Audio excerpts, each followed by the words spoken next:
So thank you, and welcome to the 2020 meeting of the Energy Charter Independent Accountability Panel. Thank you to AGIG for your disclosure.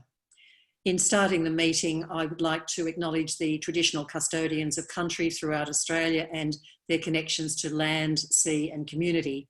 We pay our respect to their elders past and present and extend that respect to all Aboriginal and Torres Strait Islander peoples today.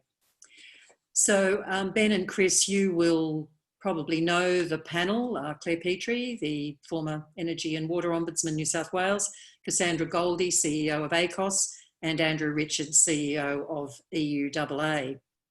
I will get you to introduce yourselves. And before I pass to you, I think the panel wants to acknowledge the point that's been made in every disclosure that this has been an absolutely unprecedented year with fire, floods, and now the COVID pandemic. So that's obviously had an impact on everyone, and you probably want to talk about that. But generally, we'd like you to, in starting the discussion, highlight any features of your 2020 disclosure, both positive and negative, the things you did, the things maybe you didn't get to, and then we'll open it up for broader discussion. So Ben, I'll pass to you. Thanks, Claire and Cassandra and Andrew. Nice to see you again. Thanks for your time, and it's good to be here. I think, just in terms of introduction, so I'm the Chief Executive of AGIG, as I think you all know, and Chris Fiddler, who's with me on the call, heads up our customer service activities for the multi-net business within AGIG, and in practice also is involved more widely across the group.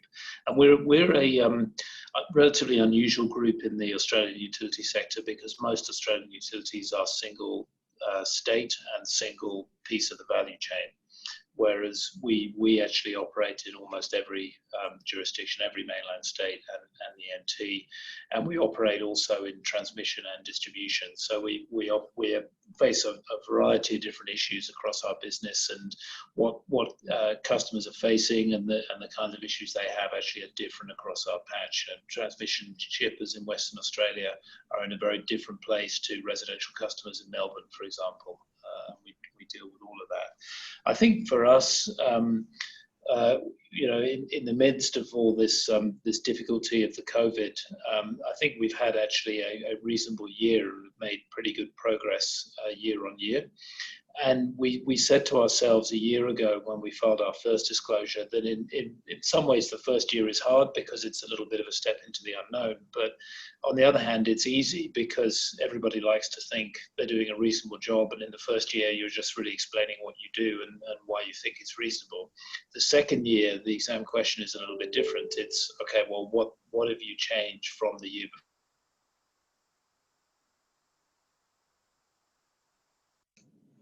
Sorry, it muted me again. So what's changed? What have you delivered new in the current year? And I think one of the big challenges the panel put to us last year was show us where in your KPI scorecard for the CEO, for the senior executives, but for the business as a whole, where customer service and customer satisfaction feeds through. And the discussion we had last year was that many aspects of that were already present around reliability, safety, and performance and so on, but we didn't have customer satisfaction as a direct KPI, and we did commit that we would include that for the current year, and we did. We operate on a calendar year, so for calendar 2020, we have had our customer satisfaction scores as a top-level KPI, which means every single employee within AGIG, no matter where they are, whether a FIFO worker in Western Australia or working in the customer team in Melbourne, or the CEO, everybody has an element of their remuneration which is linked to customer satisfaction scores. And they're measured, for the distribution businesses, they're measured externally by Customer Service Benchmarking Australia. And that, I think, is a really important part of our journey to really being focused on the customer. And when it's in your bonus scorecard, when it's in the monthly reporting for the business, that really does start to focus the whole organization on it. And of course, because it's a survey of customers, it is what the customers think, not what we think or what we think they ought to be focused on. And for example, when we look at our in distribution, the scores that we struggle with most are our satisfaction scores for new connections. And of course, the new connection experience for the customer involves the retailer as well as the distributor, and it also involves the need to get a plumber or a gas fitter on your own side of the property. So the customer is giving a view of the overall experience, and they don't really care about the industry structure and the split between retailers and distributors. And because that's then the measurement we're taking, it makes it our problem. So we're suddenly motivated to focus on working to simplify that experience, to simplify the interfaces between retailer and distributors, so that the customer doesn't have to do our job for us. And I think that's been quite a transforming journey. And I think not coincidentally, our scores have taken a significant step up. And actually, since we started measuring customer satisfaction initially at Australian Gas Networks in about 2016, we've really been on a very significant journey. And we're now on average well above 8 across our business out of 10. It's having started at around 7 out of 10. And that is a very significant change, because generally if you deliver for the customer, they give you 8, 9 or 10 out of 10. And if you don't deliver, you don't turn up when you said you were going to do, or you don't reinstate, or you don't provide information, you get 0, 1, 2, 3 out of 10. It's like a barbell. That's where you end up. So if you're averaging 7, it means that maybe 1 in every 5 jobs, you're getting a 0, 1, 2 or 3. But if you're averaging above 8, it means that you're hardly ever dropping the ball. And so I think the journey that we've gone on customer satisfaction, both measuring it, making it a top-level KPI, and then actually the performance improvement that we're seeing has been very strong. I think that's been a performance that we're very proud of year on year. Also, if I look at our safety performance, so our process safety journey in transmission, and the amount of stored energy in a transmission pipeline is such that if there were to be a catastrophic failure, then that is a very significant event. So our journey in process safety has been very, very strong in transmission. And in distribution, really, the top line safety KPI is our emergency lead response, how fast we get to the leak when it's reported. And we're now again at our best ever level of lead response, above 99%. So I think there's a lot of things that have gone well in terms of hardcore measured KPIs for end customers. I think we played our part along with the rest of the industry in trying to do the right thing by customers through the COVID crisis. And I'll probably not go into that too much now, because I expect we'll probably come back to that. But I think we played our part both individually and as part of various industry initiatives on that. We've had a lot of focus on price resets. And again, a topic of debate with the IAP last year is to what extent can regulated companies own or take credit for price cuts which are coming through the regulatory process. And I'll say what I said last year. I think we do own those, and we should. And if we don't, what do we own, frankly, given that our prices are regulated? And we've got reset processes underway in both Western Australia and South Australia at the moment. And in both of those, from very, very early on through the consultation processes leading up to our plan submissions, we have proposed upfront price cuts right from the very beginning. And so I think we own those price cuts. We're happy to offer them. I do think the whole point of incentive-based regulation is you get set a price path. You then try to do better than that in terms of your cost performance, and then that is passed as a price cut 5 years later to the customer. That, if all else being equal, that's what should happen. There should be a price cut every 5 years, and we live that, and we aim to deliver it. So I think we're doing our bit, and again, we can talk more about that. What's not gone so well? I think for me, the one key thing that really stands out this year is it's been a very cold and wet winter in Melbourne this year. And we have 2 gas networks in Melbourne, Australian Gas Networks Victoria, and then Multinet Gas. And multi-net gas in particular has by far the largest population of old cast iron mains still on the system. And these are old, they crack and they leak, and they're low pressure. And actually they're so low pressure that if you've got 6 inches of water above the main, the water pressure is actually more than the gas pressure. So rather than gas coming out, water goes in, is what happens. And then you end up with a blockage, water remains, and you end up with people off supply.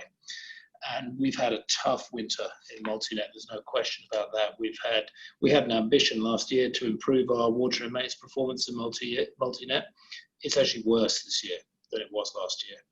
Our overall customer satisfaction scores are up in multi-net. So I think we're doing a better job of dealing with those events, but we're having more of them. And it's really weather related. But we do need to try harder to fix the underlying problem, which is get through the mains replacement work, but also over communicate with customers. And we all know if you've got a problem, if you're being communicated with and you're being kept informed, then that is sort of actually 90% of your dissatisfaction is dealt with. If you know that we're on a case and we're going to come back and fix it, that's 90% of it. And so we have innovated on the communication side in those events, but there's more that we can do there. And in particular, we had a large gas outage caused by the third-party transmission operator in Mount Gambier in South Australia a couple of months ago. And in that, we were able to innovate by actually accessing mobile phone data for the customers, which normally as distributors we can't do. And we were able to SMS all the customers in Mount Gambier and keep them informed throughout that event. And that really was extremely successful. And so what we want to do is import that mode from a large scale kind of disaster scenario into more BAU when we've got, let's say, a street off supply because of water in mains. So I think, in summary, I think we've made some good progress, in particular against some of the pledges we made last year. But there is still work to do, and I've given you one specific example where we're far from done. Thank you. Before I pass to Cassandra and Andrew, can I just ask, what sort of visibility does your board have? Would they be repeating some of these sentiments as well? And what sort of customer metrics, complaints are visible to the board so that they are actively involved in this journey? Yeah, sure. So firstly, specifically on the charter and the disclosure statements, they've seen the draft disclosure statement, and it was discussed at the last board meeting. And I think we gave them, from memory of the previous board meeting, we gave them a summary of the direction that we were headed. So I think they're fully across where we're at, including the maturity assessment. In terms of reporting more generally, I think at AGIG, I think we're actually well known for having a very clear and consistent vision. The vision is to be the leading gas infrastructure business in Australia, delivering for the customer, being a good employer, being sustainably cost efficient, so customers, employees, costs. And that's been in place now for 5 years. And we report the metrics against that vision, and you'll have seen that in our disclosure statement this year and last year, it's structured actually against those elements of our vision. So on the customer side, for example, it's public safety, reliability, customer service are the 3 things we deliver. And our reporting internally and externally is exactly the same. So the KPIs that we focus on in the monthly CEO report to the board and in board meetings, it's the same KPIs that we focus on, in this session with regulators, with end user customers. Everything is consistent. So I think they would talk to you about the same things. How's our public safety? How's our reliability? How's our customer service, as measured primarily by customer satisfaction? Thank you. Cassandra, I'll go to you first. Thanks, Claire, and great to see you, Ben. Nice to see you. Yeah, indeed. What a year, right? Yeah. So let's talk about it. Okay. We are testing with everybody. Given what's happened to likely vulnerability, very stressed households, short-term supports in place, but they're going to come off when, how, we don't know, but they are in different ways. What have you done to reset how you're going to respond to the level of vulnerability in your sphere of influence, I guess. Yeah. And have you assessed the scale of the problem that we're facing? Because, this industry has a very unique ability to see inside, people's households and what they're grappling with, actually. Mm-hmm. Yeah, let me deal with the sort of visibility of the scale of the problem first, because I think quite a lot of that actually is still prospective, and I think there, because of the levels of government support that we've seen, JobKeeper and so on, I think we were fully involved in the ENA network relief package, which was put in place back in April. And I think, I'm proud of how the networks pulled together at that point to produce that package proactively. And when we did that, I think we expected there would be a lot of, real explicit hardship coming through in terms of, people presenting to retailers with difficulties paying bills. And so that package was put out in anticipation of that. And then that expired after 3 months. And then again, voluntarily in the gas sector, so ourselves, Gemina and AusNet, we then put in place a 6-month extension voluntarily, which takes us through to the end of this year, which provides credit relief to small retailers so that they in turn can deal with that with their customers. But I think it's fair to say that we really, until fairly recently, we haven't seen, and it's really the retailers that report this to us, we haven't seen that level of financial distress cases kind of come up. Recently, in the last couple of months, in some of the ESC calls that we joined in Victoria, there's started to be some talk of that now starting to come through, I think, through the retailers. So I think actually a lot of that kind of visibility of real, really hitting the wall in terms of ability to pay, I think is, it seems to us actually still ahead. So that's sort of that piece, and we need to be very... Have you done your own assessment of what that next phase could look like? Well, not really, no, to be honest. And we've done a whole piece of work on how we should be dealing with vulnerable customers in the context of our SA price control, which I'll comment on in a minute. But in one of those co-design sessions, a stakeholder said to me, "Look, Ben, do you know which of your customers are financially vulnerable?" And I had to say, look, I don't even know their names, right? Or their telephone numbers or email addresses, because of the industry separation, it's really the retailers that are on the front line for that. And I think we do have to be a little bit retailer-led on understanding the financial situation of our end customers. And then as networks, it's our job to say, well, what can we do? What can we do to help? What's our role in all of that? And I think what have we done? I think the first thing that we've done is we've fulfilled our core mission as an essential service. And I say this to people inside the business, because our people have had a tough time too, particularly, I must say, those people in Victoria who we really never got back into the office after the first wave before we were home again. So people, Chris on the line and everybody else in Melbourne has really been working from home since March. But we've been out, our field force have kept working all the way through. We've done what we're supposed to do. We've continued to deliver as an essential service. So that's the first thing that we've done. On vulnerability, we I think innovated, at least for us, quite extensively through our SA process that we've been running earlier this year. And we did actually move into co-design on vulnerable customers. So we really put stakeholders in the driving seat on what more we should be doing.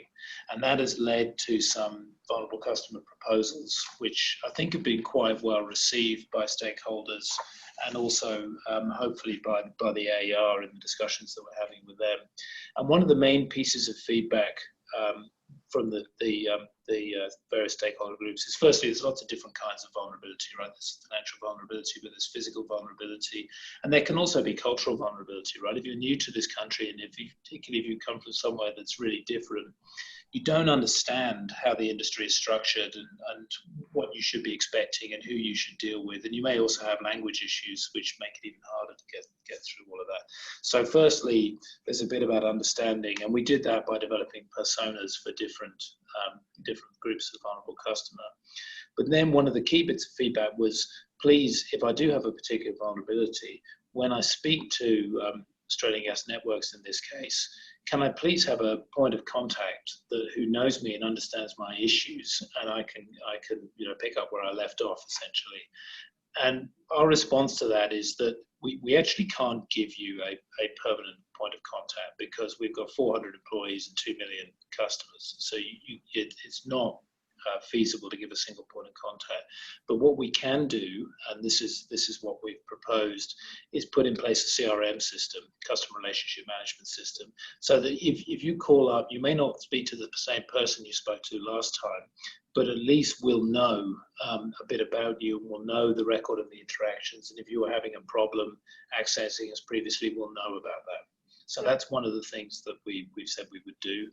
I think we've also done quite a good job kind of tactically. Is that something you are actioning, getting that case management system in? We proposed it to the regulator as part of the funding for the next 5-year period.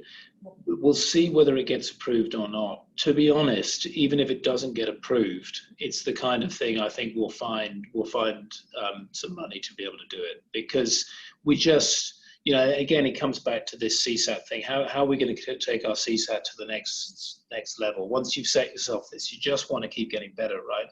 And it's going to be hard without a CRM system. So I think, to be honest, we will find a way to get it done, with or without explicit regulatory funding on that side. And then the other thing I was just going to say is I think we're doing quite a good job sort of tactically and culturally just being sensitive in the field, where our field force respond to a leak and they find somebody vulnerable.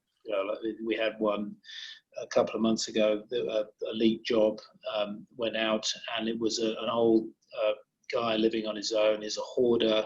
He actually had no electricity in the house. He'd been disconnected. It was a really sad situation. And rather than just isolating him and leaving, actually the field crew got in touch with social services and got some help out to deal with it. And that kind of thing is great. But what we're trying to do is actually institutionalize that a bit more, and also see whether we can have a proactive service where, for example, if somebody's seeing a financial counselor and they've got an issue, well, we've got a service so they can put them in touch with a plumber, for example, who can come out and have a look at their appliances, see if they're safe, see if they're efficient, or whether there's something they could be doing, see if there's any carbon monoxide issues, those sorts. Can I ask, Ben, is that sort of approach of systematizing, these kind of human responses so important? Yeah? Because you do have a very particular connection there. Is that tied into your plan to update your vulnerable customer policy? Correct. Okay. So that's part of that initiative, which has really come out of those co-design sessions that we ran earlier this year. Yeah, because you just also noted that your metrics on that front are needing further attention. So that's an active piece of work right now. It is. Okay. Yes, it is. That's right. Okay. Thanks, Claire. Thanks, Cassandra. I'll pass to Andrew. Thanks, Ben. I've got, I guess, 2 questions. The first one has 2 parts. We'll tackle that first, and then we'll go to the second one, because the second one's probably a bit of a longer conversation. So the first one is, you talk really well in your disclosure about the journey that you're on and the culture journey. So I guess, there's evolving and emerging and those sorts of things. So if you're continuing on your current trajectory, what do you think the business looks like in, say, 2 or 3 years' time? So where you say you're moving from here, A to B, what does B look like? Then within that, how are you influencing your supply chains to have the same customer view as you are, whether it be your advocates or brokers or whatever they may be? So that's the first question. So the second question will be on net zero emissions, which is probably, let's tackle the first one first. So okay, yeah. How's the journey going? What do you look like, and how are you influencing others?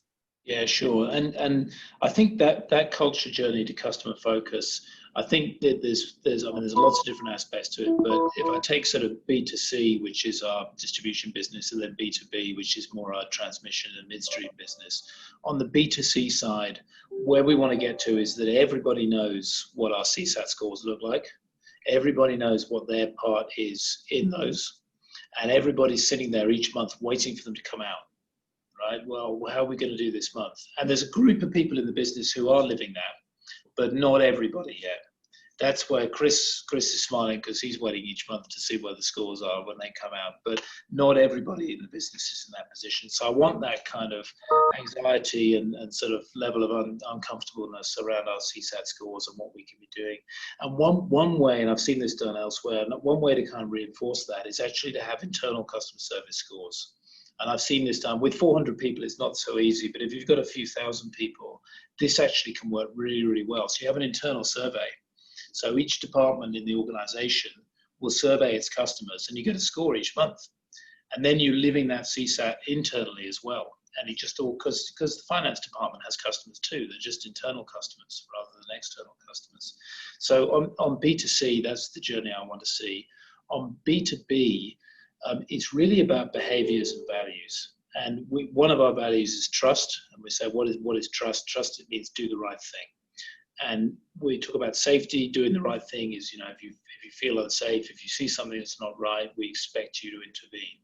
We also say, what does it mean to do the right thing in the office? And it means if you're having a discussion about some customer issue, if you're having a commercial discussion, imagine if the customer was in the room with you, or if somebody walked in off the street and was just listening to your conversation. Would they think, yeah, that's the kind of thing I'd expect the gas company to be talking about? Or would they be surprised or concerned? And that's how you keep your compass when it comes to doing the right thing in the office. Our objective as a transmission business with shippers, or if we're negotiating a new midstream deal to build a gas plant or whatever it is, it's not to extract the last dollar, right? It's actually to come up with a solution which works for the customer and works for us, so that they're happy afterwards. And that's just good business, because it means we get the next transaction with them as well, not just the current one. So that's where I want to be in both B2C and B2B. I'm interested in that. Is it the shipper roundtables that you hold? Yeah, that's right. Yeah. I'm in another space. Be interested to talk about that, because there's a code of conduct being kicked around in the gas industry, and that might have some learnings for that. So then the second question, which is a pretty big question, is around, and we've talked about it before a little bit, but net zero emissions by 2050, and what that means for a business like yours, and the risks and costs that you take on, and how that will impact customer bills going forward, customer reliability going forward, and how do we manage this transition if you're needing to make a 50-year investment in a product, being gas, that may or may not be around in 2050. So how are you managing that risk and cost going forward to make sure we don't see massive blowback on energy bills? Yeah, sure. So, and there's a lot in that. I mean, we see ourselves as in the heat delivery business, right? And we happen to do that using methane today. But just like any other sector of the economy, frankly, to the extent that you have a carbon intensity, you've got to be working out how you reduce that over the next 2 or 3 decades. So, we see ourselves in that role. And I think, we were leaders in instigating Gas Vision 2050 3 years ago, and a lot of the work that's happened since then. And where we're at right now is we're saying to ourselves, right, we need to do that again. We need to do what we did 3 years ago, which is just put ourselves out in front and set out a mud map to execute against. And we're about to do that. And that is going to basically say that by the end of this decade, we want all our networks to be on a hydrogen blend. So by 2030, all of our networks to be on 10% hydrogen. And by 2040, we want them all to be on 100% hydrogen and or biomethane, but all renewable gas. That's where we want to be. Then the other relevant milestone we want to set ourselves is by 2025, so by the middle of this decade, we can be doing new subdivisions on a 100% hydrogen basis. So we're going to challenge ourselves to be aggressive again, like we were 3 years ago. We don't know yet exactly how we're going to do that, right? But that's the vision that we want to put out. So we push ourselves, and I say we do that because we're risk averse. It feels risky to do something like that, but actually, if you've got a time limited kind of platform, actually the risky thing is to go slow. You need to go fast. So that's how we'll do that. In terms of cost and risk, this is a live discussion in both of our price resets that are on at the moment. So the DBP WA one with the RA and the AR one within SA. And again, I think we're trying to do the right thing with customers in both of those. In Western Australia, we're saying that as part of that reset, we should bring the asset life of the DBP in from the 2080s to about the late 2050s. And that would still allow for a price cut now. So there would still be an upfront price cut on 1 January, even with that asset life. And then it puts you on a sustainable trajectory. And, you know, if you do it early, it's a small nudge of the wheel. If you leave it really late, it's a massive yank. So if we don't do that, there'll be a bigger price cut now. But if you believe it's going to happen at some point anyway, and it's hard to argue it's not, that then there would have to be a price increase further down the line. So in Western Australia, that's what we're saying. In South Australia, it's actually the opposite. So in South Australia, we've got the AEL's Consumer Challenge Panel, who are also doing EBO Energy at the same time, where the ACT's got a very strong policy on this. And they're saying to us, shouldn't you be including accelerated depreciation in this next reset? And we're saying, no, we don't want to do it in SA, because if we did, there would be a price increase next year. We say in SA, leave it 5 years, because in the next reset in 2026, our mains replacement will finish and that depreciation will drop out. So that's the time to do it. So we're looking ahead, we're looking, you know, multiple periods ahead, and we're planning price paths that allow us to do this stuff, but still deliver, like I say, what I think should be happening, which is there should be a price cut every 5 years. Ben, before I throw back to Cassandra, could I just ask you about your role in the Better Initiatives programs, the value you see in those, and any obstacles to them being expanded, continued? Yeah, I mean, look, the Energy Charter it's a journey. There's no question about that, and you know, we'll talk about that as well in the other session. But I think the Better Together initiatives, that to me, that is the heart of the Energy Charter, and that's really what it's for. Is it should be a forum for what I call the highest common denominator, you know, sort of friendly, almost internal competition. And I think that's what the Better Together initiatives are. It's one of the member companies suggests something. So, for example, making gas connections simpler in Victoria, which is one of the ones we're involved with. And then everyone who's affected by that then should feel, oh, well, that's a really good idea. I better be in on that too. Otherwise, I'm going to be left behind. So everybody gets involved and pushes those ahead. So that's how I see that. It's sort of, you know, best practice sharing with an ambition to level up rather than level down. And does that work better for regulated networks that aren't in direct competition? Are you seeing that same level of collaboration with retailers who are in direct competition? I think it is easier for networks. There's no question about that.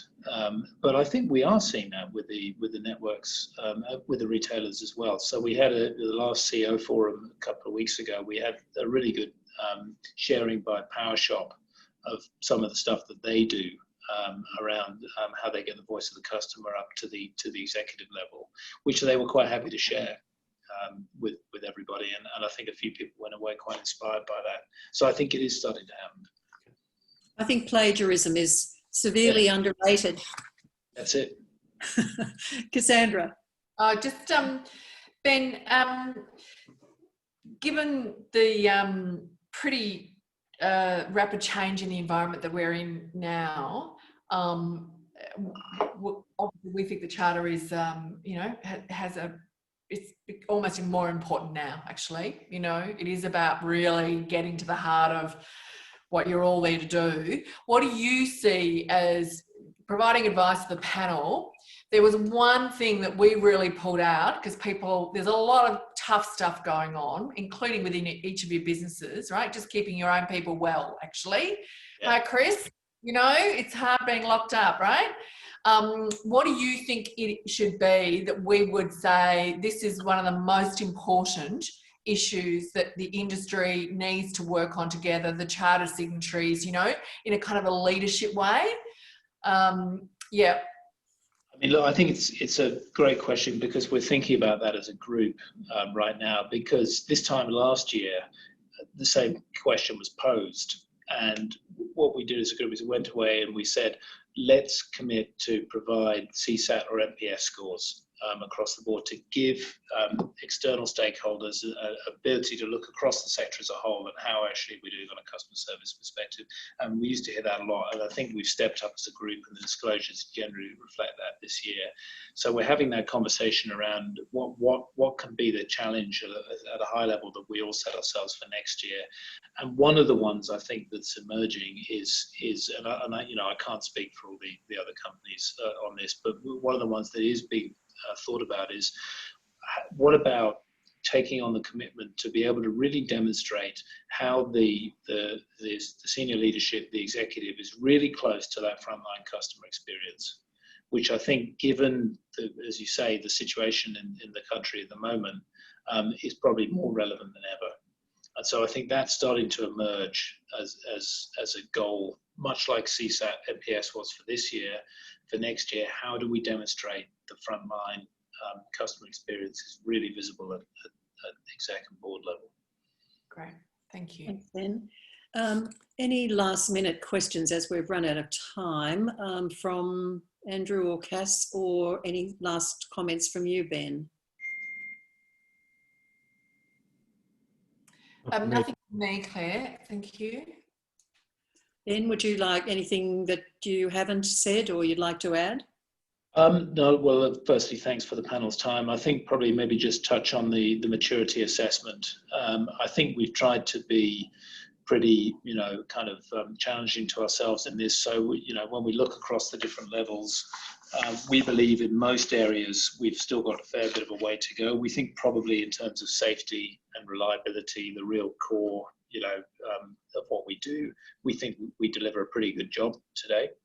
But generally, we feel we've got a fair way to go. The area we think we've got most work to do is in the vulnerable side. And as I said, safety, reliability, we think, in a way, we've got the least work to do, because that's where we think we're strongest today. Okay. Great, thank you. All right, well, look, thank you very much, Ben and Chris. It's good to have you. Thank you for your disclosure, and we will see you again when we do our report and meet with the CEO Council. So, excellent. Thanks very much. So you will leave for a few minutes, Ben, and then come back in, I think, or I will. stay? Yeah, that's right. Yeah. Right. Thank you. Thanks, Chris. Thanks a lot. Thanks. Okay, Bye. right.